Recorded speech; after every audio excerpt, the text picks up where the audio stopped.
Sir आज recording day है, video नहीं रिकॉर्ड करा। यार करनी तो है थी लेकिन आज काम बहुत है। ये सिस्टम जो है फर्स्ट को डिप्लॉय करना है, 2 दिन रह गए हैं तो ये निपटे तो कुछ करें। लाइव मतलब जैसे काम चल रहा है बस ऐसे ही वीडियो बना देते हैं। तो ये बहुत लेंथी हो जाएगी क्योंकि काम में पंगे भी बहुत आते हैं, तुम्हें पता है। कोई बात नहीं, सब कुछ आगे दिखाएंगे ऑडियंस को। चलो ठीक है, कर लो, ऐसे ही रिकॉर्ड करो, लेकिन मैं अपना जैसे काम करता हूँ वैसे ही करूँगा। इसमें कुछ सिनेमैटिक ना मांगना मुझसे। ठीक हो।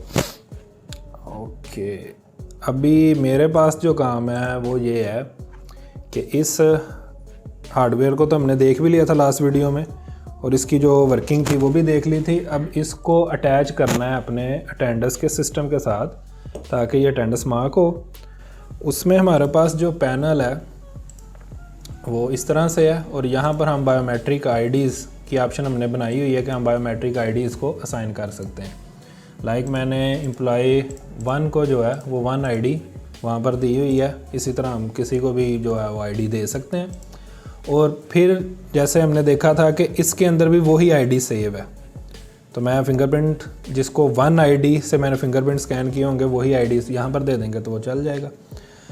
अब मसला ये रह गया कि स्कैनिंग भी हो रही है और यहाँ अटैचमेंट भी होगी। अब एक चीज़ आ जाती है कि इसको एपीआई के थ्रू हिट करवा के अटेंडेंस मार्क करवाना।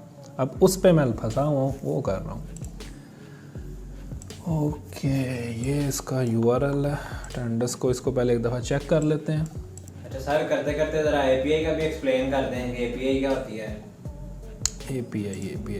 एपीआई अगर मैं सिंपल एक्सप्लेन करूं तो जैसे आप वेब पेजेस अपने देखते हो, आप google.com हिट करते हो, youtube.com हिट करते हो, तो आपके सामने एक पेज आ जाता है जिसके अंदर सारा डाटा तरतीब से लगा होता है। उसमें थंबनेल, उसका नेम, उसका जितना टाइम है, ड्यूरेशन, वो सारा आ रहा होता है। एपीआई में आपको वो व्यू और स्ट्रक्चर नहीं मिलता, जो उसके अंदर का डाटा होता है सिर्फ वो मिलता है। मैं अभी स्क्रीन पर दिखा भी देता हूँ। अगर हम गेट कर रहे हैं या बिलफर्ज इसी को देख लेते हैं तो ये चीज़ जो है ये हमें डाटा यहाँ पर मिल रहा है। उसी तरह से हमारे पास एक यूआरएल है, हम इस यूआरएल को हिट करते हैं तो उसके अगेंस्ट हमें एक रिस्पॉन्स मिल जाता है, जो कि एक जेसन फॉर्मेट एक यूज़ होती है, उसके अंदर ये रिस्पॉन्स हमें मिलता है। तो इसके थ्रू हम काम करते हैं। फिर जैसा चाहे आप वो डाटा को दिखा सकते हो। आपको उसको बॉक्सेस बना के दिखाना है, आपको उसको लिस्ट में दिखाना है, आपको कोई भी व्यू जो आपको इमेजिन करते हो उसके अंदर आपने वो डाटा दिखाना है, तो उसके लिए एपीआईज़ को यूज़ किया जाता है, जो समझ लो डाटा कम्युनिकेशन के लिए यूज़ होती है। तो अभी इसको यूज़ करके हम अटेंडेंस मार्क करेंगे। हमारे पास वेब पे तो वो मार्क हो रही है पहले से ही। मैं अगर यहाँ पर जाता हूँ एम्प्लॉय के अंदर और यहाँ पर इसकी सेटिंग्स हैं, यहाँ पर हम देख सकते हैं, ये व्यू कर सकते हैं, और यहाँ से इसकी अटेंडेंस मैं पैनल से भी मार्क कर सकता हूँ। कॉल, और यहाँ से सिंपली हम स्टेटस दे के ये प्रेजेंट था, किस डेट पे था और कितने बजे था।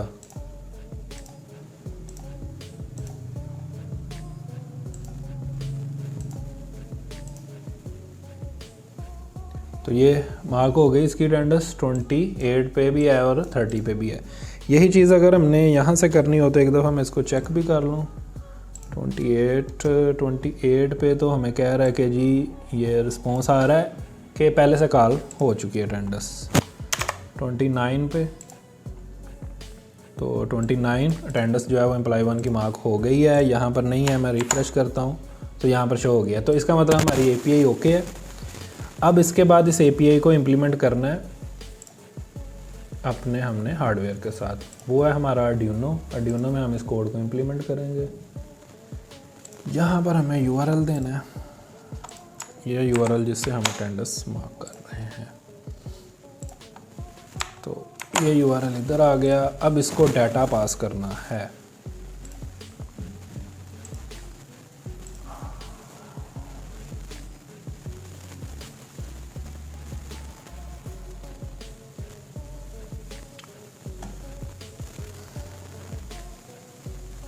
ये एपीआई गेट की है। गेट एपीआई को हम डाटा नहीं पास कर सकते आर्डिनो से, यहाँ से तो हो जाता।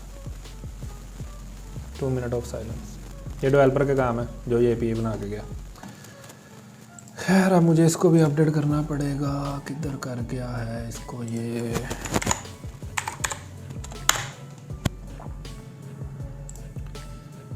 अटेंडेंस अटेंडेंस अटेंडेंस सबमिट, ये है। इसको पोस्ट सेव चेक, ठीक है जी। गेट मेथड नहीं एग्जिस्ट करता, पोस्ट, ओके। ये हो गया, हमारा कोड भी आ गया। अब यहाँ पर हमारे पास जो कोड है सेंड रिक्वेस्ट का, किसी को बताना ना ये मैंने कॉपी किया हुआ, उसमें पैरामीटर गलत लिखे हुए हैं।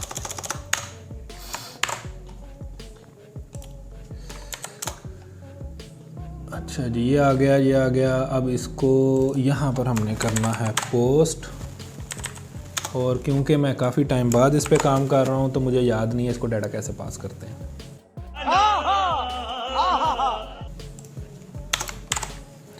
तो हम अपने बहुत ही अच्छे वाले फ्रेंड गूगल के पास जाएंगे और उससे पूछेंगे।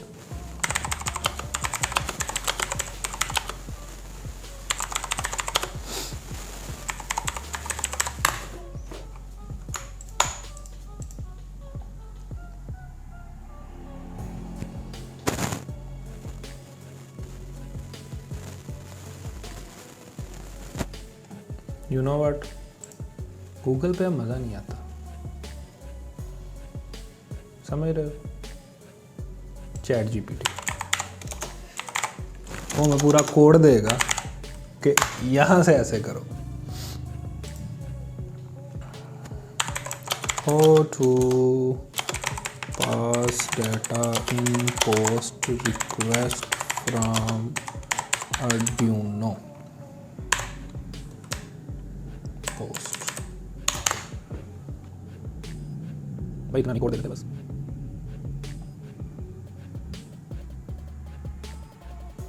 बस वो डाटा मेथड में रख देना, पोस्ट के मेथड में, सिंपल। ओके, तो मैं भी यहाँ पर एक वेरिएबल बना लेता हूँ, स्ट्रिंग डाटा,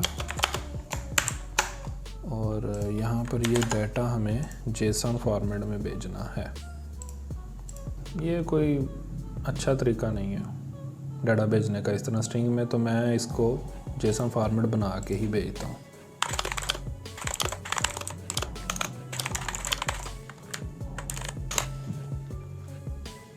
ये डाटा जेसन में क्यों भेज रहे हैं, स्ट्रिंग में क्यों नहीं भेजा? क्योंकि हमारे पास जो एपीआई बनी हुई है वो डाटा तो एक स्ट्रिंग फॉर्मेट में जाता है, लेकिन प्लेन स्ट्रिंग नहीं ना होती।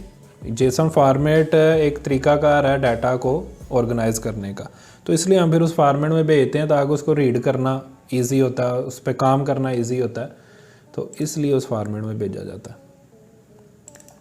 यहाँ पर मैं सिंपली देता हूँ बायोमेट्रिक आईडी, ये इधर आएगा चेकिंग,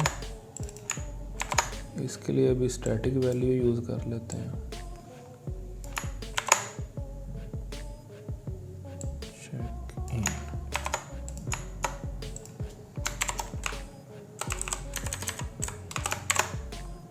और डेट,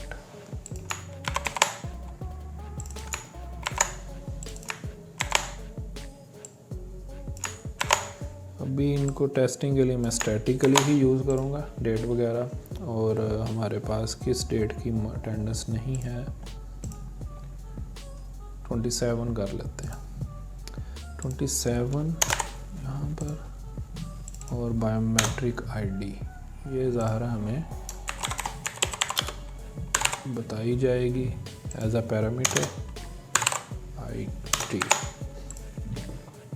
ये हो गया, ये जेसन बन गई, यहाँ से हमारे पास जेसन स्ट्रिंग बन गई, और ये स्ट्रिंग हम पोस्ट कर देंगे यहाँ पर। ओके, एक दफ़ा चेक कर लेते हैं कोड हमारा ठीक है।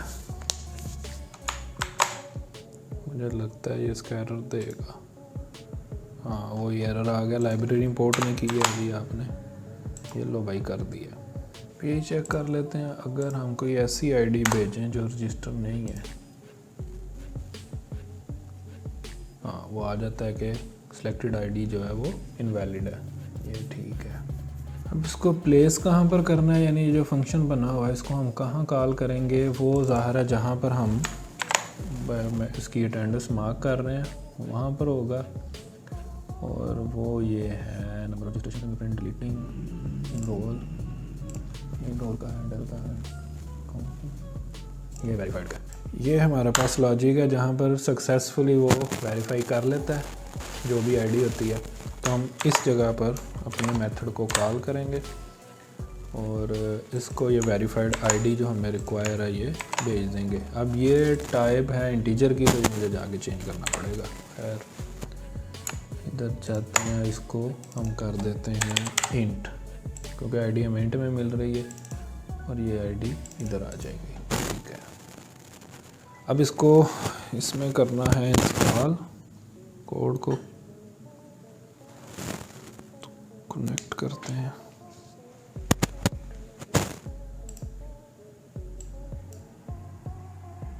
सर ये क्या है, ये किट कौन सी है? ये वही लास्ट टाइम दिखाई थी, ESP32 वही किट है ये। ESP32 VMOS कंपनी ने जिसने बनाया उसने इसका नाम रखा है जी, VMOS लॉलिंग 32 लाइट। तो ये हमारी चिप ओके ये कर रही है, ये रिस्पॉन्स भी आना शुरू हो गया। अब हम देख लेते हैं कि ये इसमें इसको इंस्टॉल करते हैं कोड को, और फिर देखते हैं ये क्या करती है। इसको इंटरनेट भी देना होगा, तो मैं ज़रा वो चीज़ चेक कर लूँ, हॉटस्पॉट ऑन कर लूँ। अब ये पहले कनेक्ट होगी वाईफाई से, वो स्टेटस भी हमें यहाँ पर मिल जाएंगे। उसके बाद जब भी इस पर फिंगर स्कैन होगी तो ये रिक्वेस्ट भेजेगी सर्वर को, वहाँ पर सर्वर फिर ये चेक करेगा कि किस आईडी का अगेंस्ट रिक्वेस्ट आई है और उसकी अटेंडेंस मार्क की जाएगी, जो इंटीजर आईडी हमने असाइन की होगी। जैसे मैंने अभी यहाँ पर अगर हम देखें तो अभी मैंने आईडी जो दी है बायोमेट्रिक आईडी, वो एम्प्लॉय 1 को 1 आईडी दी है। तो अगर 1 आईडी स्कैन होगी यहाँ से, ये आईडी भेजेगा, सर्वर उसे डिटेक्ट कर लेगा और उसकी अटेंडेंस मार्क कर देगा। अगर यहाँ पर हम देखें तो हमारे पास 29 की है, 30 की और 28 की, और जो मैंने स्टैटिकली अभी इसके अंदर रखा है डेट को, वो रखी है मैंने 27। तो 27 की अटेंडेंस हमें मिल जानी चाहिए यहाँ पर। इसमें अपलोड हो चुका है। ओहो, वाईफाई के साथ नहीं है कनेक्ट हुआ, किधर गया किधर गया।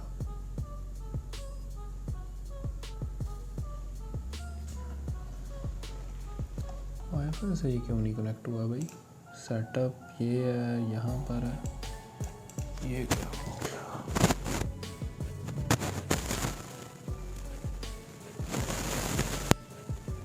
हो गया, वो ऊपर चला गया था। ये है यहाँ पर वाईफाई कनेक्टेड, ठीक है। अब हम देख लेते हैं स्कैन करके, इसने रिक्वेस्ट भेजी है और फेल्ड हो गया, 302 आया है।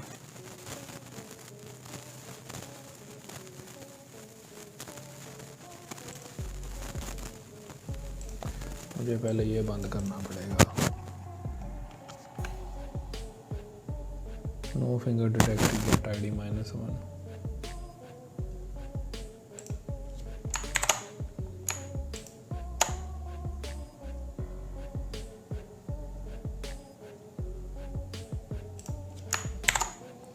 दोनों को ही बंद करना पड़ेगा,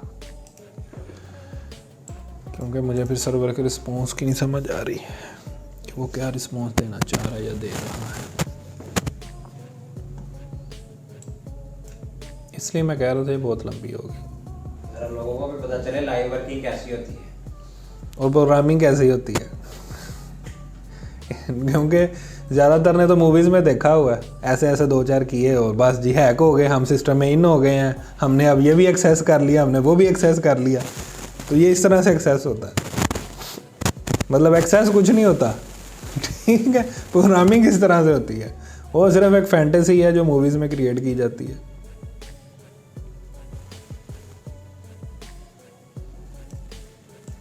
(302) HTTP code. How it is possible?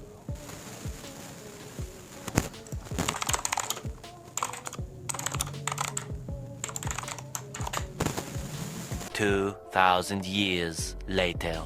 यहाँ पर एक क्वेश्चन आता है कि अच्छा प्रोग्रामर कौन होता है, कैसा होता है, कैसा दिखता होगा वो जो एक अच्छा प्रोग्रामर।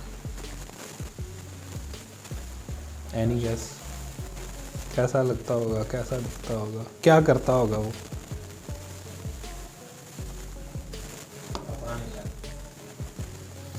चलो नेक्स्ट किसी वीडियो में बताएंगे। अभी जिसको कोई आइडिया हो वो कमेंट सेक्शन में बता सकता है कि एक अच्छा प्रोग्रामर कैसा होता है।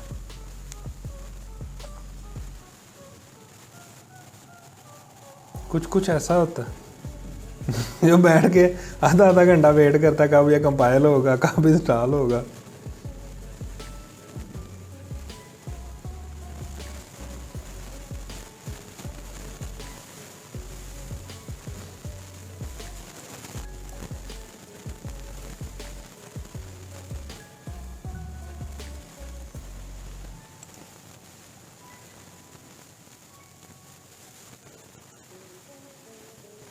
Two 2,000 years later.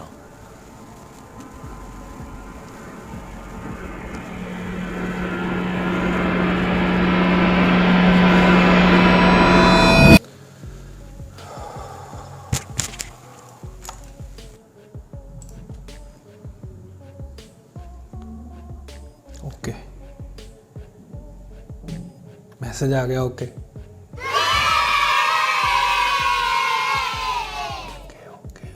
किधर गया 27। ओके हो गया जनाब, यहाँ से हमने अटेंडेंस मार्क कर दी है। हाँ मैसेज भी आ गया कि 27 की आपने पहले से अटेंडेंस मार्क की हुई है। गुड हो गया। अब एक चीज़ चेक कर लेते हैं, सिंपली ID 22 देते हैं और उसकी अटेंडेंस मार्क करके देखते हैं वो होती है, क्योंकि अभी हमारे पास एक एम्प्लॉय की आ रही है और ये रूल है कि एक पे इक्तफा नहीं करते टेस्टिंग में, मल्टीपल पे करते हैं। हो सकता है अगली मैं असाइन करूँ वो भी एम्प्लॉय 1 की अटेंडेंस लग जाए, ये भी पॉसिबिलिटी होती है। बग्स कई तरह के हो सकते हैं। तो अब हम ID 2 जो है वो एम्प्लॉय 2 को देते हैं। Employ 2 ID 2। अभी मैंने पहले किया था तो वो एरर ही दे रहा था, इसको मैं देखूंगा कैसे प्रॉपर वे में लाना है। अभी एरर ही दे रहा है, लेकिन अब इसको क्लियर करके स्कैन करते हैं। ये मार्क हो गई है ओके, और ये एम्प्लॉय 2 की अटेंडेंस होनी चाहिए। आ गया एम्प्लॉय 2 की 27 की। चलो जी ये काम तो हो गया। अब मेरा नेक्स्ट काम होगा कि इसको स्टैटिक से डायनामिक करना, डेट और टाइम। ठीक है, अभी तो मैंने स्टैटिकली इसके अंदर रखा हुआ है, वो नेक्स्ट काम होगा। फिर जब ये कंप्लीट होता है तो फिर आपको ज़रूर एक डेमो देंगे। अभी तक के लिए अल्लाह हाफिज़।